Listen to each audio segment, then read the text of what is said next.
Hello viewers, আসসালামু আলাইকুম। Welcome back to my new blog. আজকের ব্লগে তৈরি করে দেখাবো দোকানের মতো নান রুটি রেসিপি। আশা করছি আমার আজকের রেসিপি আপনাদের অনেক ভালো লাগবে। যদি ভালো লাগে তাহলে চ্যানেলটি সাবস্ক্রাইব করে রাখবেন, বেল বাটনে ক্লিক করে রাখবেন পরবর্তী ভিডিওর নোটিফিকেশন আসার জন্য। চলুন তাহলে কথা না বাড়িয়ে রেসিপিটি দেখে নিচ্ছি। নান রুটি বানাতে প্রথমে একটি ডো মেখে নিতে হবে। সেজন্য 1 কাপ ময়দা নিয়ে নিয়েছি, চাইলে আটাও নিতে পারেন। সামান্য পরিমাণে চিনি দিয়েছি, 1 চামচ গুঁড়া দুধ, 1.5 চামচ দিয়ে দিয়েছি ইস্ট, 1/2 চা চামচ লবণ দিয়েছি। এই পর্যায়ে কুসুম গরম পানি দিয়ে ডোটি মেখে নিচ্ছি। অতিরিক্ত গরম পানি দিবেন না, তাহলে ইস্টগুলো অ্যাক্টিভ হবে না। আমি কিন্তু সবটুকু পানি একসাথে দিচ্ছি না, সামান্য করে করে পানি দিয়ে আস্তে আস্তে করে ডোটি মেখে নিচ্ছি। যতটুকু পানি লাগবে ততটুকুই দিব।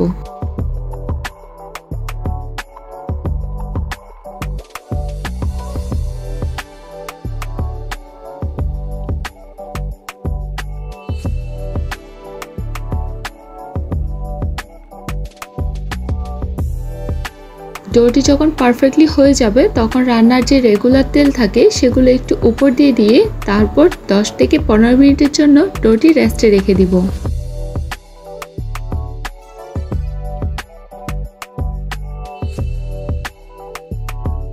পনেরো মিনিট পর দেখতে পাচ্ছেন ডোটি ফুলে ডাবল হয়ে গিয়েছে। এখন আমি একটি করে লেচি কেটে নিব, অর্থাৎ যতগুলো নান রুটি বানাবো ততগুলো লেচি আমি এখান থেকে কেটে নিচ্ছি।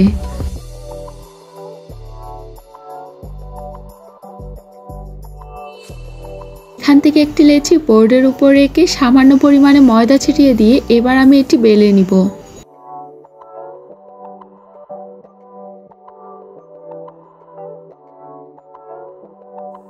পুরোপুরি বেলা হয়ে গেলে এখানে আমি একটি পানির মিশ্রণ দেব।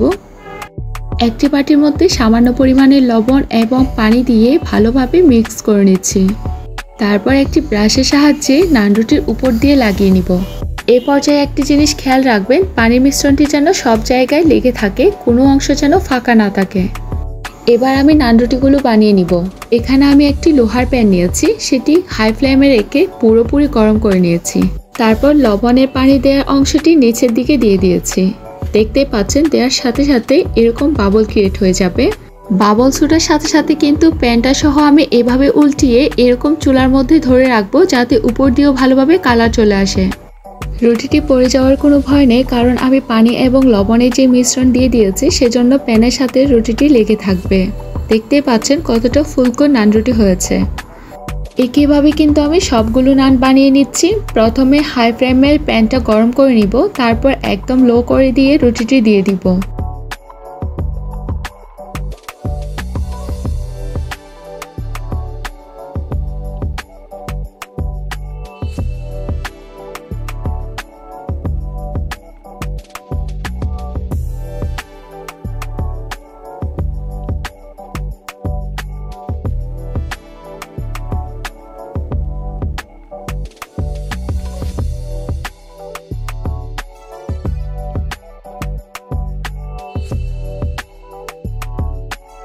দেখেই তো নিলেন কত সহজে নান রুটিগুলো বাসায় বানিয়ে নিয়েছি। যদি বাটার নান খেতে চান তাহলে নানগুলো গরম থাকা অবস্থায় উপর দিয়ে বাটার লাগিয়ে নেবেন। আশা করছি নান রুটি বানানোর সহজ রেসিপিটি আপনাদের অনেক ভালো লেগেছে। ভালো লাগলে বাসায় ট্রাই করে দেখবেন। বাই দ্য ওয়ে, আমি হচ্ছি তৌফিকা, আপনারা দেখছেন মাই কুকিং ওয়ার্ল্ড অ্যান্ড ব্লগসের রেসিপি। আজকের মতো এখানেই বিদায় নিচ্ছি। ভালো থাকবেন, সুস্থ থাকবেন। আল্লাহ হাফেজ।